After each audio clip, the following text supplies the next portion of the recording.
महाराष्ट्राच्या राजकारणात सध्या एका विमान अपघाताची जोरदार चर्चा आहे आणि या चर्चेच्या केंद्रस्थानी आहेत रोहित पवार, ज्यांनी काही खूप गंभीर आरोप केलेत.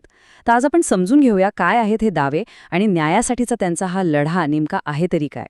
एक साधा अपघात नाही, तर हे एक कट कारस्थान होतं. विमानस्फोट घडवून आणण्याची योजना होती. रोहित पवारांचं हे एकच वाक्य खरं तर एका मोठ्या राजकीय संघर्षाची ठिणगी टाकून गेलंय. ह्याच वाक्याने सगळं वातावरण ढवळून निघालंय. तर ही संपूर्ण गोष्ट नीट समजून घेण्यासाठी आपण ती 4 भागांमध्ये पाहणार आहोत. सुरुवात करूया त्या संशयास्पद अपघाताने, मग पाहूया कशी चौकशी अडवली गेली, त्यानंतर हा लढा दिल्लीपर्यंत कसा पोचला आणि शेवटी यामागचा वैयक्तिक संघर्ष काय आहे. चला तर मग सुरू करूया पहिल्या भागापासून. एक संशयास्पद अपघात. या सगळ्या वादाचं मूळ नेमकं काय आहे ते आधी पाहूया. रोहित पवारांचं म्हणणं अगदी स्पष्ट आहे. ते म्हणतात की हा काही साधा तांत्रिक बिघाड वगैरे नव्हता, तर हा एक क्रिमिनल कॉन्स्पिरेसी म्हणजे एक गुन्हेगारी कट होता. आणि हा कट कोणासाठी होता, तर त्यांचे काका अजित पवार यांच्यासाठी. त्यांना इजा पोहोचवण्यासाठीच मुद्दाम विमानाचा स्फोट घडवण्याचा हा प्लॅन होता, असा त्यांचा थेट आरोप आहे. आणि म्हणूनच त्यांना साधी चौकशी नकोय, तर गुन्हेगारी स्वरूपाचा तपास हवा आहे. खूप आरोप तर झाला, पण त्यानंतर काय झालं किंवा रोहित पवारांच्या म्हणण्यानुसार काय नाही झालं हे पाहणं जास्त महत्त्वाचं आहे. इथेच रोहित पवारांची सगळी निराशा दिसून येते. बघा, एका बाजूला त्यांच्या मागण्या आहेत आणि दुसऱ्या बाजूला प्रशासनाने काय केलंय ते. त्यांची मागणी होती की FIR दाखल करा, पण ती विनंती नाकारण्यात आली. त्यांनी म्हटलं CBI चौकशी सुरू करा, पण राज्याने तो प्रस्तावच दिल्लीला पाठवला नाही. आणि सगळ्यात महत्त्वाचं म्हणजे ज्या VSR कंपनीवर आरोप आहेत ती आजही आपलं काम करतेय.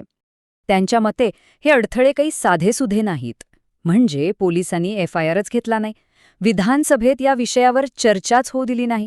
इतकंच नाही तर सत्ताधारी पक्षातले मोठे नेते आजही त्याच VSR कंपनीच्या सेवा वापरत आहेत, असाही त्यांचा आरोप आहे. थोडक्यात काय, तर VSRला सत्तेतल्या लोकांचा पाठिंबा आहे आणि म्हणूनच ही चौकशी पुढे जात नाहीये. आणि मग ह्या सगळ्या प्रकारानंतर एकच कळीचा प्रश्न उभा राहतो, जो खरं तर रोहित पवारांच्या संपूर्ण लढ्याचा आत्मा आहे, की या VSR एव्हिएशन कंपनीला नेमकं कोण पाठीशी घालतंय आणि का. बरं, राज्यात काहीच दाद मिळत नाहीये हे पाहिल्यावर रोहित पवारांनी आपला मोर्चा वळवला, तो थेट दिल्लीकडे. पाहूया हा दिल्लीतला लढा काय होता. त्यांच्या रणनीतीमध्ये हा एक महत्त्वाचा बदल होता. आधी त्यांनी महाराष्ट्र विधानसभेत हा मुद्दा मांडायचा प्रयत्न केला, पण तिथे चर्चाच होऊ दिली नाही, असं ते म्हणतायत. मग त्यांनी विचार केला की हा विषय थेट राष्ट्रीय स्तरावरच न्यावा लागेल, कारण CBI आणि एव्हिएशन मिनिस्ट्री यांसारख्या एजन्सीज या केंद्र सरकारच्या अखत्यारीत येतात.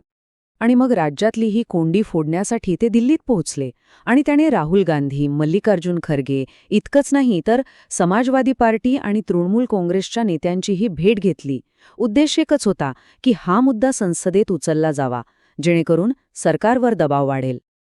आता हा सगळा झाला राजकीय आणि कायदेशीर भाग, पण याच्याही पलीकडे जाऊन रोहित पवारांनी या लढ्याला एक वैयक्तिक स्वरूप दिले. त्यांच्यासाठी ही फक्त एक राजकीय लढाई नाहीये. त्यांचं एक वाक्य यामागची त्यांची भावना स्पष्ट करतं. ते म्हणतात, जर मी माझ्याच काकांना न्याय मिळवून देऊ शकलो नाही, तर मी लोकांसाठी कसा लढणार. आता माझं 100% लक्ष फक्त आणि फक्त याच गोष्टीवर आहे. म्हणजे त्यांनी या मुद्द्याला आपल्या अस्तित्वाचा प्रश्न बनवलाय. आणि ही गोष्ट पण लक्षात घ्यायला हवी की हा सगळा लढा सुरू असताना त्यांच्यावर इतरही राजकीय दबाव होते. काही दिवसांपूर्वीच एका ED केसमध्ये त्यांना विशेष कोर्टाने दिलासा दिला. त्यांचा आरोप आहे की ही केस मुळातच त्यांचा आवाज दाबण्यासाठी होती. तर पुढे काय? रोहित पवारांनी स्पष्ट केलंय की ही लढाई इथेच थांबणार नाहीये. त्यांनी एक प्रकारे इशाराच दिलाय की जर यावर काहीच कारवाई झाली नाही, तर त्यांच्याकडे अजूनही काही मोठे पुरावे आहेत आणि ते एक मोठी पत्रकार परिषद घेऊन ते सगळ्यांसमोर मांडतील. म्हणूनच हा फक्त एका विमान अपघाताचा प्रश्न नाहीये, तर ही एक राजकीय इच्छाशक्तीची कसोटी आहे.